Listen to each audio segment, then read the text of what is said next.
구글세라고 구글과 같은 글로벌 대기업이 막대한 이익을 올리고도 법인세율이 낮은 나라에 법인을 두면서 세금 회피를 하려는 것을 막겠다는 취지로 만들어진 세금인데요. 주요 7개국 G7 재무장관들이 지난 5일 영국 런던에서 만나서 글로벌 최저 법인세율 도입에 합의했습니다. 구글을 비롯해 애플, 아마존, 페이스북 등 다국적 기업들 그동안의 세금 쇼핑이 이제 불가능해졌다고 보여지는데요. 이번 조치로 삼성 등 우리 기업들과 또 우리나라에는 어떤 영향을 줄지 잠시 후 자세히 알아보겠습니다. 빅먼 1부 시작합니다.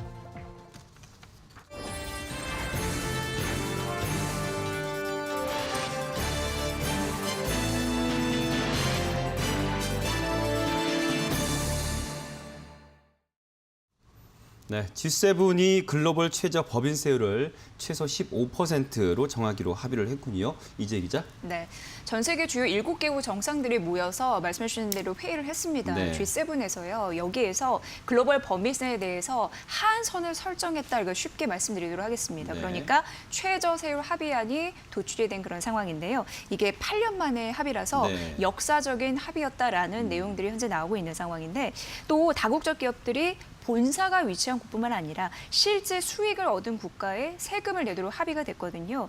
이에 구글이나 페이스북 같은 글로벌 IT 기업의 추가 과세 또한 가능해질 것으로 보입니다.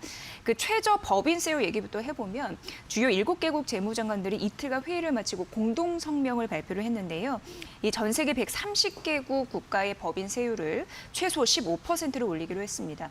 그동안 여러 다국적 기업이 법인세가 낮은 나라에 사실 회사를 설립했거든요. 네. 세금을 줄이기 위해서였습니다. 이게 관행이었는데 법인세를 적게 내려고 조세 피난처나 아니면 쉽게 알 수 있듯이 아일랜드 여기 이제 법인세율이 낮잖아요. 네. 이런 국가의 기업을 설립하곤 했는데 이렇게 되면 이제 조세 피난처나 아일랜드 같은 국가가 매력이 좀 사라지게 되겠죠.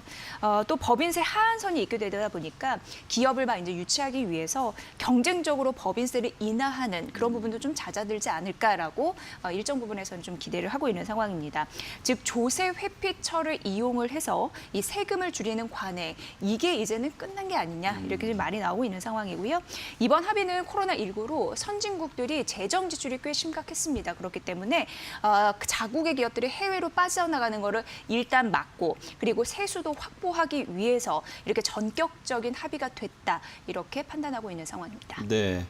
자, 미국과 유럽에 좀 오랫동안 오랜 시간 동안 벌여왔죠. 디지털세, 일명 구글세를 그 논쟁이 있었던 건데 합의점을 찾은 거네요. 네. 네. 이제 중요한 부분이 하나가 더 있는 게 그동안 이제 구글과 같은 그 대표적인 IT 기업들이 있지 않습니까? 그 과세 분쟁이 들끓었습니다. 대표적으로 구글세 이런 얘기도 나왔었는데 네. 이를 해소하기 위해서 매출이 발생하는 국가에 세금을 내도록 하게 됐습니다. 그러니까 회사가 위치한 나라뿐만 아니라 사업을 하는 국가에도 세금을 내도록 하자라는 건데 사실 아직 구체적인 적용 기준이나 대상 등은 공개가 되지 않은 상황인데요. 그런데 구글, 페이스북, 애플 등이 주요 타깃으로 이익률이 10% 이상인 기업의 대상 이런 부분이 좀 유력하지 않나 관측이 되고 있는 상황입니다. 그러니까 이 매출에서 10% 이상의 수익을 올리는 기업이라면 그 10%를 초과하는 수익의 20% 범위에서 사업을 하는 나라에 세금을 내게 되는데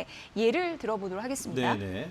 그러니까 매출이 100억 원인 기업이 있습니다. 근데 영업이익이 한 15억 원 정도가 됩니다. 그런데 영업이익의 10%라고 하니까 10억 정도잖아요. 그러면은 15억에서 10억을 빼면 이제 5억 원 정도가 되는데 거기에 20%를 사업을 한 국가에 법인세로 이제 과세를 하게 된다. 네. 이렇게 보시면 될 것 같고요. 자, 그렇다면은 구글, 페이스북, 넷플릭스 같은 경우에는 우리나라에서 꽤 장사를 잘하고 그렇죠. 돈도 많이 벌어왔는데 네. 세금은 쥐꼬리만큼도 안 내니까 이게 사실 좀 불만이 있었던 상황인데 이런 부분에서 한국이 조금 더 그런 부분을 좀 가져가지 않을까라는 기대 또한 있는 게 사실입니다. 네. 또 이제 가장 직접적인 영향을 받을 미국 이제 빅테크라고 해서 IT 기업들 입장은 어떨까 봤더니 의외로 또 지지 입장을 보였더라고요. 프랑스, 영국, 이탈리아 그리고 인도, 스페인 등 이미 세계 각국이 이 구글세를 도입했거나 도입을 기정사실하고 있는 상황이라서 자칫 이제 반대 의견을 냈다가 기업보다는 전 세계 이제 공공의 적이 될 수도 있어서 네. 예, 울며 좀 겨자먹기로 이런 부분을 한 것이 아닌가 그럼 뭐 이런 이쯤에서 생각을 또 하는 상황이에요. 예. 구글세 논쟁이 벌어졌던 거 그거 좀 짚어볼까요? 네. 구글 코리아의 실적 아마 기억하시는 분들도 계실 텐데 꽤 놀라운 실적이었습니다. 네. 왜 놀랍냐고 말씀드리면은 사실 지난해 매출이 2,201억 원 그리고 영업이익이 155억 원. 근데 네이버 매출이 5조고 카카오가 4조였거든요. 네. 근데 구글이 이거보다 훨씬 적다라는 데에서 굉장히 사람들이 이게 말이 되냐라고 네. 사실상 생각했던 게 있었습니다. 네. 왜냐하면 사실 한국의 앱마켓 작년만 하더라도 구글 플레이어 스토어 여기 이제 장사를 하잖아요. 그렇죠. 그 매출만 보더라도 벌어들인 매출이 5조 원이었거든요. 그러니까요. 예, 근데 이러한 매출이 모두 결국 이제 싱가포르에 있는 구글 아시아 퍼시픽 매출로 잡혔기 때문에 예, 한국 매출 실적으로 잡히지 않은 겁니다. 이에 한국에서는 뭐 장사 이렇게 잘하는데 정작 세금이 이 정도밖에 안 느냐라는 얘기가 이제 자연스럽게 네. 나온 거고요. 미국에서는 바이든 대통령이 이제 취임 이후에 이쪽에 대해서 관심을 뒀습니다. 법인세 인하 경쟁 이런 제동을 걸기도 했고 제니 옐런 미국 재무장관 같은 경우에도 이번 이렇게 합의가 나오자 네. 꽤 고무적인 일이다라고 얘기를 했는데요. 사실 앞서서도 말씀드렸다시피 글로벌 IT 기업들이 세금을 줄이기 위해서 법인 세율이 낮은 곳에 법인을 세워서 세금을 덜 내게 된 게 꽤 오래된 일이었거든요. 그렇기 때문에 이번 합의를 두고 이 100년 된 국제 법인세 체계를 바꾸는 획기적인 기회, 계기가 될 것이다라는 얘기가 나오고 있는 상황입니다. 네. 근데 이제 큰 기준은 이제 정해진 거고 이제 구체적인 거 좀 더 논의할 건 남아 있죠. 그렇죠, 그렇죠. 네. 그러니까 IT 기업에 대한 법인세 부과 문제는 사실 좀 꽤 어려운 숙제들이 현재 남아 있다라고 하면서 좀 잘 봐야 됩니다. 이렇게 좀 얘기가 되고 있는 네. 상황인데요. 왜냐하면 135개국, 거의 뭐 140개국을 설득시켜야 되는 그런 상황이기 때문입니다. 특히 여기에는 중국도 포함이 되고 있는 그런 상황이죠. 네. 자, G7은 이번 주입니다. 11일부터 13일 이 G7 정상회의에서 합의안을 통과시키고요. 그리고 다음 달 뭐 주요 20개국 G20 재무장관 회의를 거쳐서 최종 결과는 한 10월 정도에 나오지 않겠느냐. 이쯤에서 이제 G20 정상회의나 OECD 회의 이쪽에서 최종 결정안이 나오겠다. 이렇게 좀 예상하고 있는 상황인데요.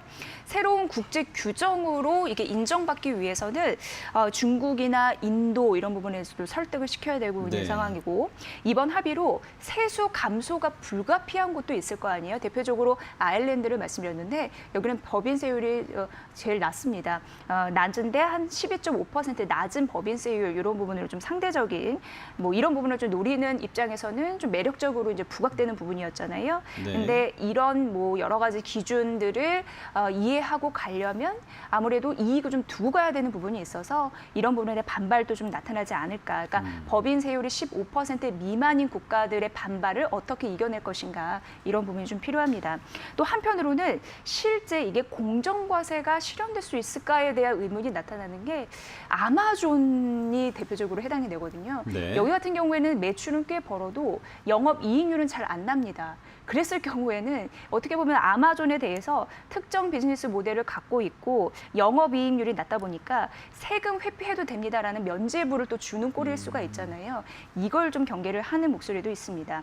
이에 역사적인 합의의 허점들을 보완하려면 여러 가지 좀 필요한 과제들이 있다라고 얘기가 나오는 듯합니다. 네. 자, 일단은 이런 다국적 기업들이 이제 세율이 이렇게 정해지니까 우리 정부로서는 사실은 일단 세수가 늘어날 수 있다는 기대도 할 수 있을 것 같고요. 또 우리나라의 글로벌 기업 중에 또 삼성전자가 있잖아요. 예. 또 앞으로 어떻게 될지 좀 그것 좀 짚어볼까요? 네, 일단 우리나라는 얻는 것도 있고 잃는 것도 있는데 네. 그거를 대중해 보면 어떻게 셈이 나올 것인가 그쵸. 많은 분들이 이제 궁금해하실 네. 텐데 뭐 일단 여러 가지 입장은 엇갈리고 있습니다. 우리나라 같은 경우에는 지금도 해외 법인에서 올린 수익에 대해서요 법인세를 해당 국가에 내는 걸 좀 인정했기 때문에 이런 입장에서는 뭐 큰 영향이 없다라고 할 수도 있고 한국의 법인세율 수준이 약간 좀 여유가 있대요. 무슨 얘기냐면 그러니까 법인세율 같은 경우에는 지방세를 포함해서 한 27.5% 수준이라고 하고요. 최저도 한 17%. 네, 맞습니다. 네. 최저도 이제 17% 수준이기 때문에 15%랑 이제 비교를 해봤을 텐데 상대적으로 좀 여유가 있다, 그쵸. 갭이 네. 있다라는 부분이고 근데 한편으로는 그래도 준비하고 대응할 점은 좀 필요하다라는 얘기가 나타나고 있는 게 현재 구글, 뭐 아마존 대변인들은 이를 좀 공식적으로 합의를 지지하고 나서지만 사실상 무언가 회피하기 위해서 수단과 방법을 가리지도 않을 수 있다라는 가능성도 있는 상황입니다. 왜냐하면 구글 같은 경우에도 앱장터, 플레이스토어에서 이미 콘텐츠 수수료를 올리는 그런 움직임이 또 보이기도 했잖아요. 이런 부분은 좀 빠져나갈 그런 좀 구멍을 만들 가능성도 있다라는 부분이고요. 우리나라는 워낙 이제 수출 중심의 경제 체제 이런 부분이 이제 축으로 있다 보니까 향후 최종 합의안이 나올 때까지 좀 면밀하게 대응을 해야 되는데 현재 그 미국과 EU가 기준을 두고 이제 조율 중입니다. 우리나라는 시총 세계 15위 기업, 바로 말씀해 주셨다시피 삼성전자가 이 대상 기업의 또 가능성이 있는 네네. 상황이거든요. 그래서 뭐 그리고 디지털세 도입해 OECD 같은 경우에도 대표적으로 뭐 휴대폰, 가전, 자동차 다 우리 글로벌 기업들 중에서는 강점을 가지고 있는 부분이라서 대표적으로 삼성전자, LG전자, 현대차 등이 이쪽에 다 포함이 되어 있잖아요. 그래서 해외 쪽에 법인을 두고 움직이는 기업 입장에서는 과세 부담이 또 생각이 될 수 있는 상황입니다. 네. 그렇기 때문에 이런 부분도 보셔야 되는데, 그러니까 외국 기업이 우리나라에 내는 세금보다 우리나라가 해외에서 내는 디지털세가 더 많으면 이제 좀 부담이 되고 있는 상황인데요.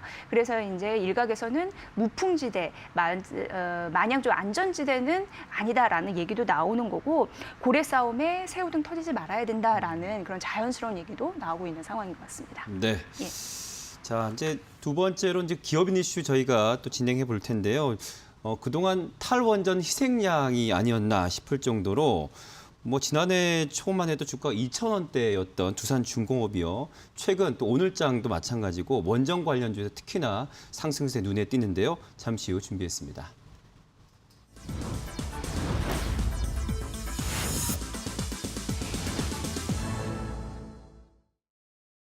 지난달 17일부터였습니다. 오늘까지 15거래일 동안 하루 빠지고 계속 빨간색 불을 켜고 있는데 이 상승 랠리가 언제까지 갈지 이제 투자자들 관심이 모아지고 있습니다.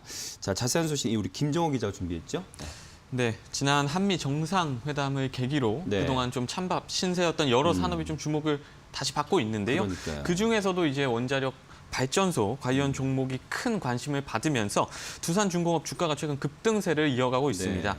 얼마나 올랐나 봤더니 지난달 21일 한미 정상회담 이후에 2주간 무려 주가가 80% 이상 급등을 했습니다. 네.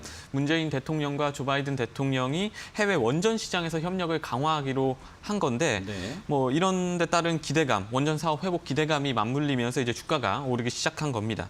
특히 지난 4일 두산중공업 주가는 2015년 5월 이후 약 6년 만에 최고치인 25,100원까지 치솟았고요.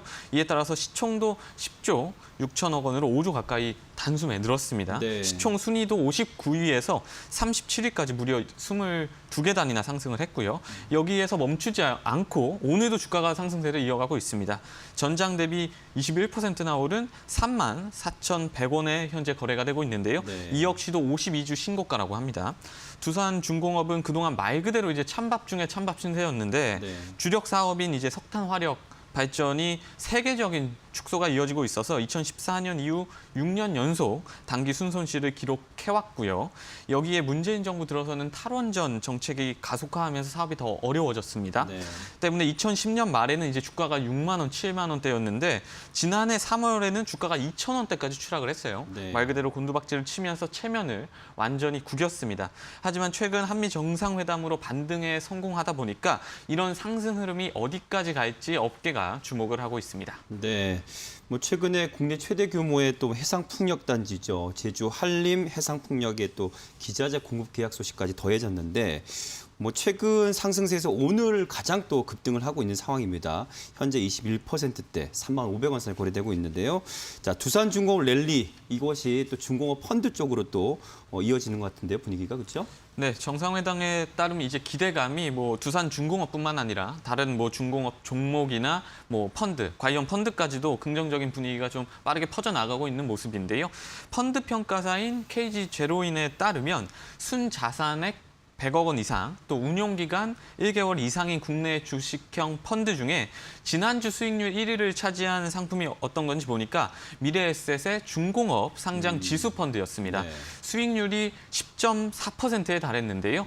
이 기간 이제 전체 펀드의 평균 수익률이 2.18%였으니까 네. 그 차이가 엄청 났습니다. 한 5배 정도 되죠. 네. 이 펀드가 보유한 종목은 두산중공업과 현대중공업 지주, 또 삼성중공업, 두산밥켓 등인데요. 이제 두산중공업을 포함해서 원전 관련 7개 주요 종목의 시가총액이 이게 불과 2주 사이에 5조 8천억 원. 그러니까 37%나 급등을 하면서 이 펀드의 수익률도 함께 증가한 것으로 보입니다. 네. 우리 지금 유튜브로 애청하시는 김낭주님께서도 모두가 환호할 때 조심조심이라는 말씀해 주셨는데 맞아요. 지금 두산중공업 단기 급등에 좀 우려 시각도 나오고 있습니다. 그렇죠? 네, 그 댓글로 정확히 좀 달아주신 것 같아요. 지금 네. 그 얘기를 드리려고 했는데 네. 그동안 이제 두산중공업이 워낙 외면을 받다 보니까 그런 상황에서 최근 이제 급등세에 이제 투자자들이 굉장히 기뻐하고 계시거든요. 네. 특히 고점에 좀 물려 계셨던 분들은 주가가 2,000원, 그러니까 거의 휴지 조각의 근처에 갔다. 그러면서 그런 경험을 했다가 오르니까 굉장히 기뻐하고 계시고요. 네. 제 주변에서도 이제 존버한 보람이 좀 있다 이런 말까지 하시더라고요. 네, 좀. 하지만 일각에서는 좀 기뻐할 만한 일은 아니다. 기뻐하고만 있어서는 안 된다. 네. 이런 시각도 좀 있습니다. 단기간 80% 이상 주가가 오르다 보니까 좀 경계하는 목소리로 봐야 될 것 같은데요. 네.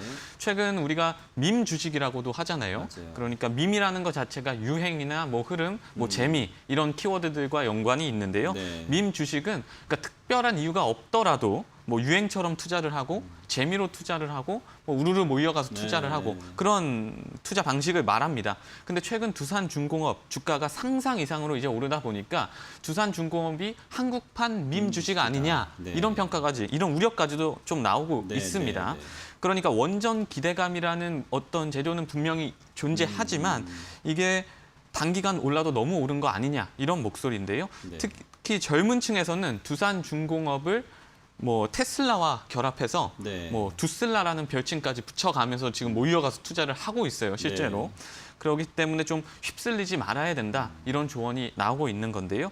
실제 지난 4일 기준으로 이제 두산중공업에 대한 공매도 거래 뭐 대금이 얼마인가 보니까 약 601억 원에 달했습니다. 이게 전체 코스피 종목 중에 가장 많은 수준이고요. 네. 또 주가가 단기간 급등하면서 공매도도 증가해서 주가에 부담이 되고 있다. 이런 분석도 나오고 있습니다. 네. 특히 공매도로 향후에 이어질 가능성이 높은 대차장고 역시도 지난 21일 3,200만 주의 수준에서 지난 4일에는 6,200만 주까지 2배 가까이 급증을 또 했습니다. 네. 공매도 대기 수요도 이만큼 많다는 얘기거든요.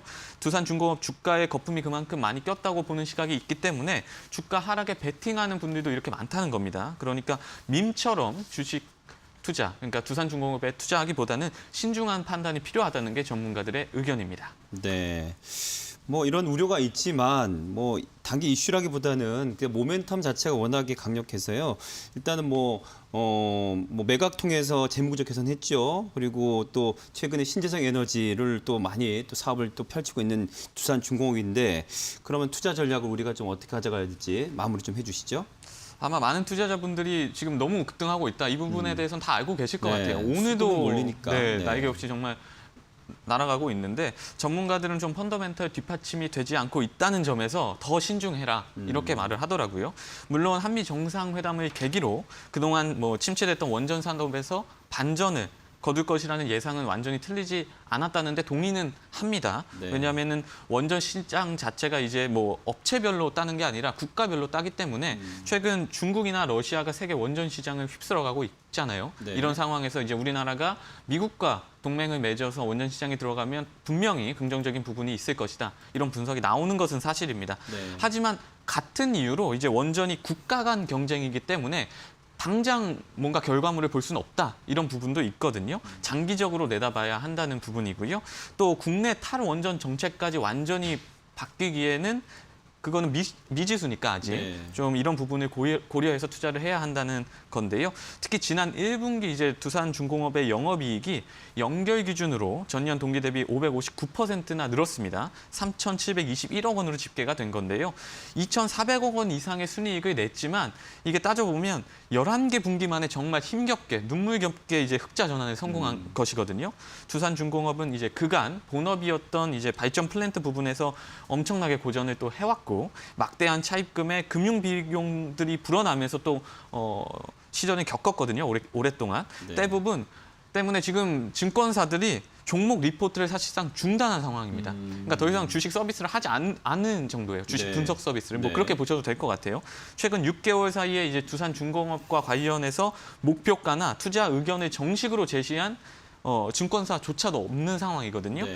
때문에 그만큼 이제 주가 상승이 실적 기반이 아니라 뭔가 단순한 기대에 따른 것이기 때문에 그만큼 향후 불확실성이 존재한다는 게 전문가들의 의견이고요. 그래서 이런 거를 참고하셔서 신중한 투자를 결정하셔야 될 것 같습니다. 네, 오늘 장에서요, 뭐 삼성전자 지금 상승세 보이고 있는데 최근에 다시 또 이제 슈퍼 사이클에 대한 기대감이 이 시장에 나타나는 게 아닌가 이런 흐름을 좀 보이고 있습니다. 또 이어서 그 반도체 소부장 쪽도 같이 기대감이 좀 더해지고 있는데 오늘 제 옆에 있는 이재 기자가 또 미리 좀 다녀와서 만난 분이 계십니다. 아직은 비상장된 기업이지만 상장을 준비하고 있고요. 반도체하고 디스플레이 후공정하는 그런 기업인데요. 루켄 테크놀로지스의 안윤태 대표를 만나고 왔습니다. 함께 보시죠.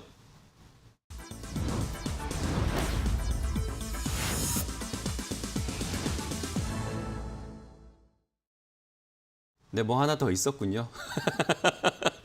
실컷 얘기했는데 뭐 어쨌든 함께 하시는 분들은 아시죠? 일단 반도체 소부장에 대한 기대감 있으시니까 우리 안윤태 대표 만나보겠습니다. 올해와 내년 소재, 부품, 장비, 소부장 기업들의 IPO가 줄줄이 대기하고 있습니다.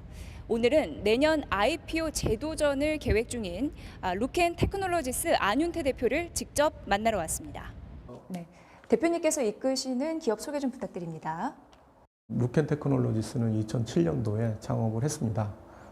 주 생산 제품은 반도체 디스플레이 검사 장비 및 검사 부품입니다. 그리고 2017년도에 코넥스에 상장이 돼 있고요. 그리고 올해는 소부장 그리고 코넥스 그다음에 기술 특례 기업으로 상장 신청을 했으며 그리고 내년에 추가 상장을 도전을 하고 있는 루켄 테크놀로지스입니다. 기업이 내세우고 있는 주요 기술은 무엇입니까? 루켄 테크놀로지스가 한 10년 전서부터 반도체 멤스팹을 보유하고 있으며 그 반도체 멤스팹에서 초미세 공정을 이용해서 반도체 및 디스플레이 그 콘택터를 생산하고 있으며 그 콘택터 기술이 세계 유일한 기술입니다. 일반적으로 포고핀이라고 그러면 많이 아실 텐데 M4고를 바탕으로 반도체 테스트 소켓 및 그리고 디스플레이 테스터 유니트의 블록에 들어가는 제품을 생산하고 있으며 지금 판매하고 있습니다. 이번에 저희가 수주한 고객사인 LG 디스플레이에 무인 자동 검사 장비를 수주를 했습니다. 그래서 무인 자동 검사 장비는 무인 자동차와 거의 같은 기술입니다. 카메라로 양산하는 제품의 분량 또는 양품을 분류해서 사람이 예전에 검사하는 것을 무인화하는 제품입니다. 그래서 현재는 그 무인화를 통해서 AI 기술을 적용하고 그래서 딥러닝이나 딥머신을 통해서 좀 더 자동으로 분류할 수 있는 걸 지금 연구 중이며 판매하고 있습니다. 현재 코스닥 시장 이전 상장을 준비 중이시라고요? 현재는 이전 상장을 저희가 기술특례 기업으로 라이스 기술 평가를 받았으며 기술 등급 A 등급을 받았습니다. 반도체 테스트 쪽에 좀 더 매출이 나오기 30억 정도 이상 나오면 이제 이전 상장을 하는데 문제가 없다고 해서 지금 내년도에 준비하고 있으며 그리고 매출에는 큰 문제가 없어 보입니다. 한 차례 미끄러진 걸로 알고 있는데 이전 상장을 준비하시면서 좀 힘들었던 점이나 제도적으로 좀 개선됐으면 좋겠다 하는 점이 있으시다면 말씀 좀 부탁드립니다. 지금 어떻게 보면 테슬라 기술 특례가 테슬라 같은 미국의 기업을 만들자라는 취지로 사실은 시작을 한 걸로 알고 있습니다. 근데 기술 특례라는 거는 기술만 보고서 미래의 장래성과 기술을 보고 상장을 해서 그 상장한 기업이 시장에서 자금을 조달을 받아서 그 기술로 더 큰 기업이 되게끔 만들어주는 게 사실은 본래의 취지라고 생각합니다. 그래서 많은 기업들이 사실은 시장에서 그 돈을 어떻게 보면 은행에서 차입하지 않고 시장에서 조달을 해서 훌륭한 기업으로 만들어서 우리나라의 기반이 되는 기업들이 많이 생겼으면 하는 게 제 생각입니다. 네, 반도체 디스플레이 업황에 대한 전망을 어떻게 하시는지요? 반도체 디스플레이 업황은 모든 기계가 멋대로 움직이는 그런 기기들이 앞으로 더 많아질 겁니다. 그 중에 하나가 이제 전기자동차가 이제 대표적인 예입니다. 그래서 전기자동차에 들어가는 부품들은 다 저전력화되어 있는 부품들이 들어갑니다. 그래서 반도체도 LP라고 하는 게 꼭 붙습니다. 그러려면 검사하는 것도 달라야 됩니다. 그리고 제품도 달라야 되고, 그래서 거기에 맞춰서 간다면 우리나라 반도체나 디스플레이가 굉장히 많이 성장할 거고, 저희도 거기에 맞춰서 굉장히 많이 성장할 것 같습니다. 거기에 합당한 제품을 가지고 있는 솔루션을 제공하고 할 수 있는 회사는 루켄테크놀로지스밖에 없습니다. 그래서 지금은 뭐 외국 굉장히 굴지의 회사들도 저희한테 하이 스피드 그리고 파인 피치에 대해서 계속 문의가 오고 있고, 그리고 거기에 지금 현재 샘플을 제공하고 있으며 샘플을 판매를 하고 있습니다. 네, 코스닥 상장 후 계획, 목표 있으시다면 전해주시죠. 루켄테크놀로지스가 시작이 어떻게 보면 맴스로 많이 시작을 했습니다. 맴스를 가지고. 그래서 만약에 상장을 해서 한다면 맴스팹을 더 많이 보강을 할 거고요. 그 맴스팹을 통해서 반도체 테스트 소켓, 또 반도체 프루브 카드, 그리고 또 반도체에 들어가는 센서들이 굉장히 많습니다. 맴스를 이용해서. 그 센서들도 해서 세계에서 어떻게 보면 맴스로 세계에서 매출을 가장 많이 올리는 그런 회사가 되고 싶습니다. 네, 대표님, 루켄테크놀로지스의 앞으로의 멋진 활약 기대해 보도록 하겠습니다. 고맙습니다. 감사합니다. 네, 우리 이기계 기자 좀 정리 멘트 좀 있죠? 네. 그러니까 소부장 특례 제도라고 해서 사실 이제 기술력이 좋으면 뭐 실적이 약간 부진하더라도 네. 절차 간소화를 통해서 IPO 이제 이렇게 해주는 그런 거로 이제 성공하는 발판을 마련해주는 그런 역할을 하게 되는데, 사실 업계의 입장을 들어보면 그 기술력을 인정받은 사업의 매출력 또한 현재는 이제 요구하고 있는 게 사실이다라는 부분입니다. 그래서 내년에는 조금 더 자신감을 갖고 이 부분에서 매출 달성이 가능하다. 그래서 조금 더 뭐 글로벌 기업으로서 도약을 할 의지가 있다라는 점을 내비쳤습니다. 좀 관심 있게 IPO 그 제도전, 코스닥 이전 상장 기업을 좀 목표로 하고 있거든요. 네. 이 부분을 주목해서 봐야 할 그런 이슈가 아닐까 싶습니다. 네, 우리가 참 잘해오고 있지만 또 분발을 해야 될 게 유튜브로 애청하시는 분들이 너무나 예리하셔서 뭐 지혜로운 기자라는 수식어 붙어 있고요. 풋풋한 기자라는 붙어 있고요. 예. 저한테 또 형님이라 부르는 분이 계신데 이분은 또 저한테 도파민 형이라고 이렇게 정확했어요. 자, 오늘 지금 시장 상황 좀 짚어드린 두 분 이따 보내드려야 되니까 수고 많이 하셨습니다. 네, 고맙습니다.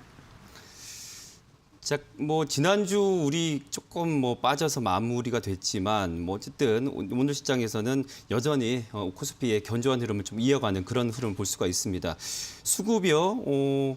지금 아까 외국인하고 기관 쪽에서 같이 지금 순매도했다가 지금 기관이 방향을 바꿨습니다. 기관 또 연기금 또 코스피 코스닥 양쪽에서 다 지금 순매수 중인데 이런 게 좀 특징이고요. 그래서 지금 개인의 순매수가 좀 강한 덕분에 지금 코스피 같은 경우에 0.52% 상승하면서 3,257선 현재 거래되고 있고요. 코스닥은 변동성이 좀 있어 보입니다. 수시로 지금 상승과 뭐 하락 이렇게 느낌을 좀 달리가고 있는데 현재까지는 지금 0.03% 소폭 하락하면서 987선 거래되고 있습니다. 시장 상황 좀 끝까지 좀 봐야 될 것 같습니다. 코스닥 특히. 자, 좀 더 자세한 수급 상황은 마켓인 이슈에서 전해드리겠습니다. 박재현 캐스터, 큐. 네, 마케팅 이슈 박재은입니다. 양시장 그래도 힘을 내주고 있는 모습인데요. 특히 코스피의 경우에는 상승폭 확대 중입니다. 오후장 들어서 상승 전환을 성공한 후에 상승폭을 확대하고 있는 건데요. 코스닥의 경우에는 변동성 여전하기 때문에 이 점 지켜보셔야 될 것 같습니다. 네, 그렇다면 코스피부터 흐름 살펴보도록 하겠습니다. 지난주 금요일 미증시가 상승 마감에 성공을 하면서 3,244선 소폭 상승하면서 출발을 했는데요. 혼조 흐름을 나타내다가 현재는 상승으로 가닥을 잡은 상태입니다. 상태입니다. 상승 전환에 성공한 후에 상승폭 확대해 나가는 움직임 보이고 있고요. 0.48% 오른 3,255선 지나가고 있습니다.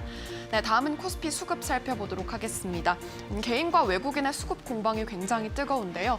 개인의 경우에는 1,300억 원가량 담아가고 있고 외국인은 2,000억 원 정도 매도하고 있습니다. 기관은 매수와 매도를 오가다가 결국 매수로 방향을 틀면서 600억 원 정도 담아내고 있습니다.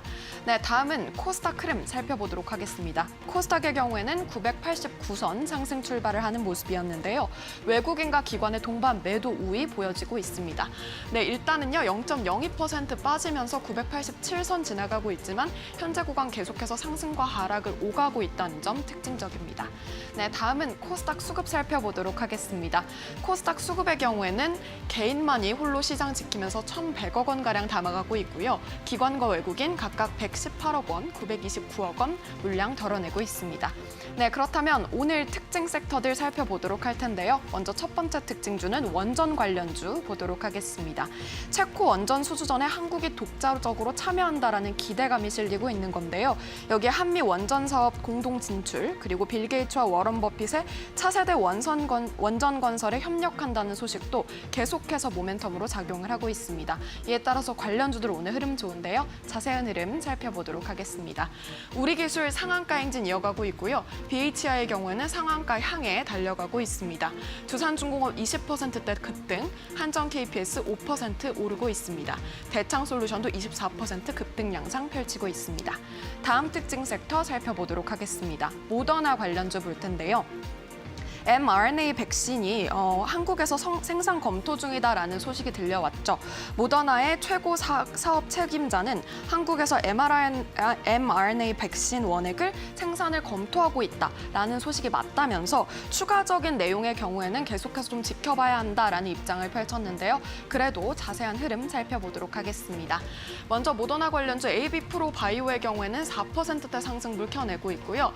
파미셀, 녹십자, 엔투텍, 삼성바이오로직스 적게는 0.24% 그리고 많게는 6%대 상승 흐름 가져가고 있습니다. 마지막 특징 섹터 살펴보도록 하겠습니다. 마지막 특징주는 스푸트니크 V 관련주를 볼 텐데요. 러시아 백신이 브라질에서 사용 승인을 받았다는 소식에 상승세를 연출하고 있습니다. 임시 승인인 점은 계속해서 좀 지켜봐야 할 것 같고요. 전면적인 수입 승인이 아니라 예외적이고 임시적인 조치다라는 점 다시 한번 강조드리도록 하겠습니다. 그럼 자세한 흐름 살펴보도록 하겠습니다. 먼저 EID 7%대 급등하고 있고요. 이수앱지스는 0.3%대 상승불 켜내고 있습니다. 이화전기, 이트론, 바이넥스 적게는 0.66% 그리고 많게는 2.6%대 상승 흐름 가져가고 있습니다. 지금까지 마케팅 이슈 박재은이었고요. 권대희 앵커 불러볼게요. 권대희 앵커 큐. 네, 박재은 캐스터 큐 잘 받았습니다. 테마인 이슈 이어가겠습니다. 코스파트너스의 김남부 대표와 함께합니다. 안녕하십니까? 예, 안녕하세요. 자, 오늘 김남부 대표 수익률부터 보시겠습니다. 태웅로직스가 4월 19일 매수 들어가서요. 수익 실현을 해냈습니다. 57.93% 수익 실현. 대한과학 4월 22일 매수해서 고가 대비 30%의 수익 실현 해냈습니다. 우진의 수익률 기대 이상입니다. 5월 13일 매수 들어가서 고가 대비 101.75%의 수익률 보이고 있고요. 일진전기 또한 좋죠. 4월 29일 매수 들어가서 고가 대비 49.09%의 수익률 보이고 있습니다. 의료주 또한 괜찮은데 의류주입니다. 신성통상 5월 27일 매수 들어가서 고가 대비 47.46%의 수익률 보이고 있습니다. 다음은 4월 8일 매수 들어갔던 성광밴드인데요. 30.76%의 수익률, 도이치모터스 4월 16일 고가 대비 22.55% 수익률, LG U+플러스 5월 3일 매수 들어가서 고가 대비 19.4%의 수익률 보이고 있습니다. 미래나노텍은요, 4월 10일 매수 들어가서 18.54%의 수익률, CJCGV 5월 22일 매수 들어가서 고가 대비 17.97%의 수익률 보이고 있습니다.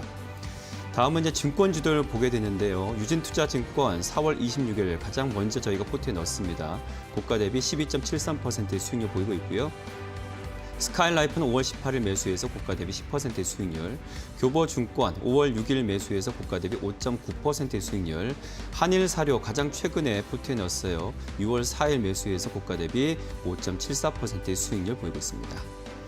다음은 삼성증권 5월 27일 매수해서 고가 대비 4.42%의 수익률 보이고 있고, 오성첨단소재 4월 5일 매수에서 고가 대비 4.32%의 수익률, 현대 그린푸드는 5월 31일 매수 들어가서 고가 대비 2.24%의 수익률 보이고 있고요. 한창제지는 5월 10일 매수에서 0.01%의 수익률 보이고 있습니다.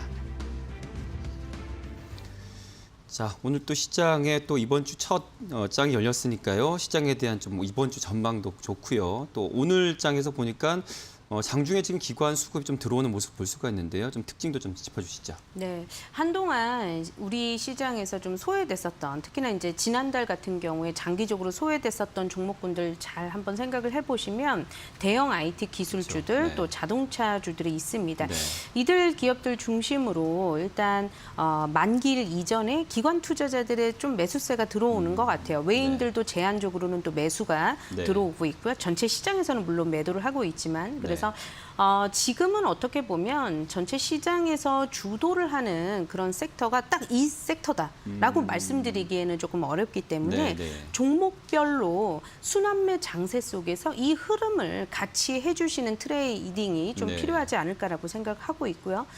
그런데 이 트레이딩이 만약에 엇박자가 나게 되면 네. 사실 지수는 굉장히 많이 올라온 듯한데 실질적으로 내 계좌는 그다지 큰 수익이 나지 그렇죠. 않는 그런 이제 상황들이 발생될 수 있습니다. 네. 이럴 때일수록 길목 매매라는 게 그래서 중요할 것 같고요. 그래서 시장에 특히나 2분기 실적, 3분기에 나올 수 있는 실적 대비해서 네. 상대적으로 주가가 많이 올라오지 않은 그런 기업 쪽으로 지금부터라도 좀 살펴보시는 전략이 필요하다. 이렇게 말씀드려 보도록 하겠습니다. 네. 뭐 오늘 장마저도 우리가 그 포트에 넣었던 종목들 지금 뭐 굉장히 잘 달리고 있어요. 그야말로 길목 매매를 잘 했지 네. 않았을까 생각이 드는데요. 우리 AS를 하면서 오늘 장 특징주들도 지금 포함이 되고 있기 때문에 네네. 하나하나 좀 짚어볼까요? 네, 대표적으로 우진이 있습니다. 우진 같은 경우에도 제가 사실 주가가 많이 올라온 이후에 포트폴리오에 넣은 것이 아니라 사실 그쵸. 이제 길목 매매를 할 수밖에 맞아요. 없거든요. 네네. 이제 정보에 있어서 개인 투자자들이 접근을 하실 수 있는 그런 정보의 양도 제한적이고 저 역시도 마찬가지입니다. 네네. 그런데 이제 구조적으로 생각을 해보면 결국 이제 오늘 같은 경우에는 빌 게이츠와 워렌 버핏 이들의 뭐 소형 네. 최신식 원자력 관련한 원자로를 뭐 또 개발을 하겠다 뭐 이런 얘기들도 나오고 있는 것도 그렇죠. 사실인데 네, 일각에서는 사실 이런 것들이 지금 벌써 개발이 된 것도 아니고 아직 멀었다. 네. 그 말도 맞습니다. 하지만 이 주가라는 것은 어떻게 보면 기대감을 가지고 먼저 선제적으로 반영이 되는 그런 심리판이라고 보시면 되기 때문에 네. 꼭 그렇게만도 생각하실 필요는 없고요. 다만 이제 그동안 우진을 비롯한 원전 관련주들이 시장에서 장기적으로 소외됐었고 이런 시간이 꽤 길어지다 보니까 가격적으로 접근하기가 굉장히 쉬워졌었다라는 것. 네, 네. 그런 부분에 있어서 탄력도 굉장히 세게 나오고 있는 그런 상황이 되고 있고요. 네. 우진 같은 경우에는 일단 10,000원 선까지 돌파가 된 상황입니다. 네. 그래서 종가 기준으로 9,500원 선을 이탈하지 않는다 그랬을 때에는 이제 막 대량의 거래량을 동반을 해서 올라서는 초입 단계라고 보시면 되기 때문에 9,500원을 익절선으로 잡아보도록 하겠고요. 네. 다만 이제 단기간의 피로감이 좀 누적이 되어 있을 수 있죠. 상승이 굉장히 가파르게 일어났던 그렇죠. 상황이기 네. 때문에 이 구간에서부터 조금 트레이딩도 좀 같이 좀 그 병행이 필요한 그런 자리다. 이렇게 좀 말씀드려 보도록 하겠습니다. 네. 두 번째 같은 경우에 일진전기도 굉장히 비슷한 맥락이 있어요. 맞아요. 네. 전선 관련주들, 전기 관련주들, 구리 가격이 뭐 오늘에서야 부쩍 올라선 것도 아니고요. 사실 이제 구리 가격, 원자재 가격들은 계속 계속해서 올라와 있어요. 바닥에서부터 네, 올라오고 네, 있었던 상황인데 너무 안 올랐다 이거예요. 그러면서 전기 관련주 이들 섹터 전반적으로 지금 오늘 시장에서도 덩달아 같이 올라오고 있고 또 네. 일부는 원전 관련한 그런 부분에 있어서도 엮여 있었던 종목들이 있었던 상황이었거든요. 네네. 그래서 일진전기도 이제 막 올라오면서 거래량 동반해서 올라오고 있는 상황. 따라서 익절선만 잘 지켜주시면 되는데요. 일진전기는 종가 기준으로 5,800원을 익절선으로 잡아보도록 하겠습니다. 네. 자, 세 번째 종목은 신성통상 의류주인데 오늘로써 이제 투자 열기 종목으로 지정이 된 모습이 확인이 되고 있고요. 네. 지금 한 차례 가파르게 올라오고 나서 당분간은 2,500원 선에서 2,700원 선 좀 박스권 매물을 좀 소화를 하는 그런 과정이 좀 필요하지 않을까라고 생각이 듭니다. 거래량이 일단 일시적으로는 죽은 모습이에요. 그래서 네. 여기서 매물을 소화한 이후에 다시금 2차 거래량 동반해서 3천 원을 향해서 돌파를 할지 기대를 가져보면서 보유를 좀 해보도록 하겠고요. 네. 다만 익절선 역시나 중요합니다. 수익이 많이 나고 있기 때문에 2,500원 선을 익절가로 좀 상향 조정을 해볼게요. 그리고 이제 제가 포트폴리오에 전반적으로 많이 있었던 종목군이 증권주예요. 네. 지난달 같은 경우에는 증권주가 또 나름의 강세, 선전하는 그런 모습들을 보여줬었는데 맞아요. 이제 상대적으로 이렇다 보니까 이번 달 특히나 이번 주에는 만기를 앞두고 또 증시가 전반적으로 변동성이 커질 수 있어요. 네. 그러면 투자 심리가 또 훼손이 되면서 증권주에 대해서 버리고 또 상대적으로 올라가는 종목 쪽으로 유동성이 또 몰릴 수 있기 때문에 이런 점을 감안을 해보면 일주일 정도는 저는 약간 좀 가격적으로는 흔들릴 수 있다라고 보고 증권주는 그래도 중장기적인 흐름들을 좀 생각을 해보면서 기업들의 실적들이 굉장히 좋게 나오고 있어요. 그렇죠. 실적 훼손이 있는 상황이 아니기 때문에 네네. 포트폴리오에서 계속 가져가 볼 계획입니다. 네, 오늘 장에서 좀 빠지고 있지만 계속해서 보유하는 전략 말씀 주셨고요. 지금 우리 포트에는 없지만 그 우진 관련해서 원전에서 지금 두산중공업이 너무 지금 네. 약진하고 있어요. 지금 좀 부담스럽긴 한데 그래도 이 모멘텀 자체는 단기적인 게 아니잖아요. 그렇죠. 어떻게 좀 보시는지 좀 잠깐 좀 들어볼까요? 실제로 지금 원전 관련해서 이제 수출길도 뭔가 좀 적극적인 그런 모양새들이 만들어지고 네. 있잖아요. 한미 정상회담 이후에 그런 부분들을 좀 감안을 해봐야 될 것 같고요. 두산중공업 같은 경우에는 어떤 얘기들이 또 나오고 있냐면 우리가 공매도가 시작이 됐어요. 네. 그런데 이 공매도가 굉장히 가파르게 증가됐었던 종목 가운데 하나가 또 바로 두산중공업입니다. 네. 두산중공업 주주분들 입장에서는 공매도를 척결을 해야 된다라는 그런 의지가 아주 강하기도 했었고요. 또 이 두산중공업 같은 경우에는 쇼커버링을 또 앞두고 있는 그런 상황이에요. 공매도를 또 환매수를 해야 되는 그런 상황에 놓여져 있기 때문에 이러한 부분들이 또 급하게 매수가 들어오면서 일단은 오늘로서 3만 원대를 돌파시켜 놓은 그런 모습인데 네. 물론 지금 구간대에서 아직 없으신 분들이 추격 매수를 하기에는 굉장히 리스크는 좀 있습니다. 네. 기존 보유자의 영역이라고 어쩔 수 없이 좀 봐야 되는 가격선까지 가파르게 올라온 상황이고요.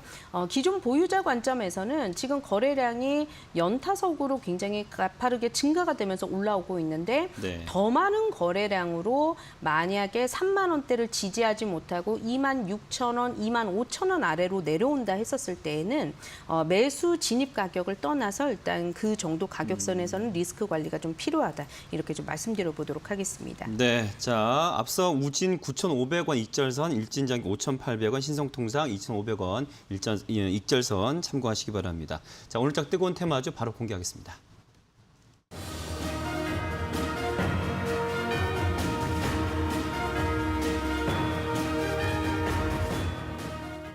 한글과 컴퓨터는 오늘 장 왜 이렇게 급등하는 건가요? 이슈가 있었어요. 네. 지금 한글과 컴퓨터 하면 IT 기업으로 우리가 잘 알고 있는데 이 회사가 작년에는 이제 코로나가 증가를 하니까 마스크 사업을 하기도 했었었고요. 네. 또 대표적으로는 선악골드유라고 해서 금 거래소를 인수를 했던 적이 있습니다. 그래서 IT 기업하고 금 거래소는 어떤 것을 의미를 할까라고 이제 많은 고민들을 또 해보기도 했었는데 네. 결국 이것이 이제 블록체인 기술하고 접목이 돼서 정말 예상치 못한 그런 플랫폼을 출시를 하게 됐어요. 그래서 과거에 이 한컴 그룹과 관련해서 이 CEO, 오너와 관련해서 어떻게 보면 이 블록체인 기술이라는 게 기술력이 있는 건 알겠는데 뭐 암호화폐 시장도 굉장히 또 투명성이 그렇죠. 지금 일반적인 자산 시장하고 또 다르기 때문에 그렇죠. 이거는 말장난이 지나지 않는다라는 얘기들도 상당히 좀 비판적인 그런 여론들도 있었던 게 사실인데 네. 아마도 플랫폼을 출시를 하게 되면 이런 것들을 완전히 불식시킬 수 있다고 그룹사 차원에서는 굉장히 강하게 얘기를 했던 측면이 있습니다. 네. 그랬더니 이번에 3일이죠. 3일에 디지털 금거래 플랫폼을 출시를 했어요. 근데 이게 어떻게 되는 거냐면 실물 금을 사고 파는 행위가 아니고요. 아로하나 토큰이라고 해서 이 한컴그룹에서 만든 알트코인입니다. 이 알트코인으로 네. 결제가 아니라 이제 금을 사고 팔 수는 있는 건데 금을 한 돈, 두 돈 이런 식으로 이제 살 필요가 없다는 거예요. 그것을 쪼개서 살 수도 있고 내가 사고 싶은 만큼 살 수가 있고. 네. 그런데 이 금거래 관련해서도 블록체인 기술이 접합이 됐기 때문에 굉장히 금거래에 있어서도 투명성을 높일 수 있다. 그래서 네. 상당히 좀 획기적인 방안인데 그냥 이거 말장난으로 끝나는 거 아니야 했는데 정말로 이제 출시를 앞두고 있다. 그렇군요. 이런 측면에서 오늘 오르고 있습니다. 네, 자, 참고하십시오. 자, 이어서 바로 또 뜨거워질 매수 타이밍 다 하겠군요. 이 얘기 내용을 매수 예. 타임 내용에 있는 것 같아서 제가 네네. 넘어갈 뻔했네요. 네, 타이밍 좀 볼까요? 네, 네. 지금 보면요, 이게 사실 오늘 시장에서 한글과 컴퓨터 같은 경우에도 네네. 보시면 주가가 이걸 장기간 들고 있었다라고 하면 상당히 좀 지루한 네. 구간을 이겨내고 오늘로서야 이제 대형 매물대 21,000원대 돌파해서 올라오고 있는 거거든요. 근데 거래량이 정말 그 전에 거래량하고는 게임도 안 되게 오늘 시장에서 많은 거래량으로 지금 올라서고 있는 상황이기 네네. 때문에 추격 매수를 하는 것에 있어서는 약간 좀 리스크는 그렇죠. 있겠지만 네. 도전을 해봐도 괜찮은 가격선에서 움직이고 있고요. 네. 만약에 2만 원 위에서 2만 5천 원 위에서 매수를 하게 된다 그랬을 때에는 리스크 관리 가격을 2만 3천 원 선 이런 식으로 좀 대응할 수 있는 가격선을 좀 정해놓고 들어가 보시는 것도 나쁘지 않겠다는 의견 말씀드려보도록 할게요. 네, 자, 이제 뜨거워질 테마주를 공개하겠습니다.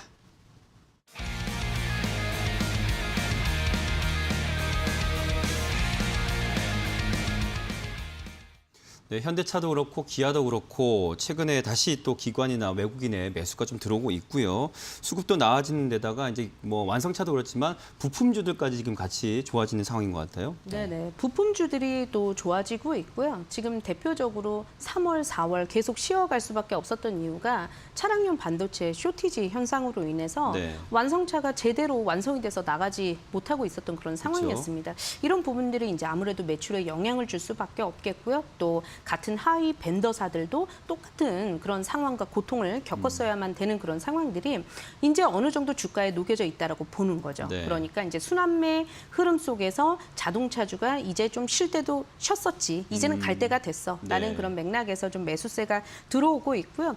또 이 차량용 반도체에 대한 문제로 인해서 국산화를 하겠다라는 각각 이제 기업들 또 정부 관계처에서도 얘기들이 언급이 되면서 부품주에 조금 더 매수세가 좀 몰리는 모습들이 확인이 되고 있어요. 이들 관련주들이 또 가벼운 종목들이다 보니까 네. 상대적으로 완성차가 1% 움직일 때 조금 더 작은 시가총액의 작은 부품주들 같은 경우에는 한 3%, 5%씩 움직이는 종목들이 오늘 전체 시장에서는 좀 많이 나타나고 있는 게 아닐까라는 생각입니다. 네, 좀 구체적으로 볼까요? 현대차, 기아, 뭐 만도 등등 부품주까지 다 한번 살펴보겠습니다.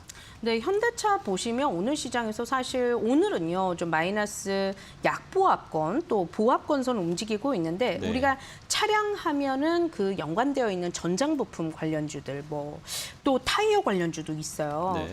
연관지어서 좀 보셔야 될 것 같아요. 금호 타이어 같은 경우에도 오늘 시장에서 아침에도 강했는데 뭐 오후장 들어서면서 더 강한 모습 보여주는 것 같습니다. 네. 12% 가까이 올라서고 있기 때문에 누가 그동안 좀 많이 오랫동안 쉬어갔었느냐 쉬었냐. 그런 부분에 있어서 좀 오늘 시장에서 두각을 나타내고 있고요. 전반적으로 금호 타이어, 넥선 타이어까지 관련주들 역시 좀 상승세 보여주고 있다 이렇게 말씀드려 볼게요. 자, 그중에서 우리 가장 좀 주목할 만한 종목은 어떤 종목으로 보십니까? 네, 저는 DY를 보고 있어요. DY? 네, 네. 이 DY 같은 경우에 자동차 부품 만들고 있는 회사인데 이 100% 자회사 DY 오토가요. 수소차 엔진을 시키는 쿨링팬 모터를 개발을 한 이력이 있습니다. 현재도 지금 개발 중에 있고요. 그래서 네. 수소차 테마하면 또 DY 이런 식으로 또 연상시켜 볼 수 있는 그런 상황인데 외인 투자자들이 전체 시장에서 매도를 하고 있잖아요. 네. 그런데 DY의 경우에는 외인 투자자들이 계속해서 보유 수량을 조금씩 늘려나가는 모습 확인이 되고 있습니다.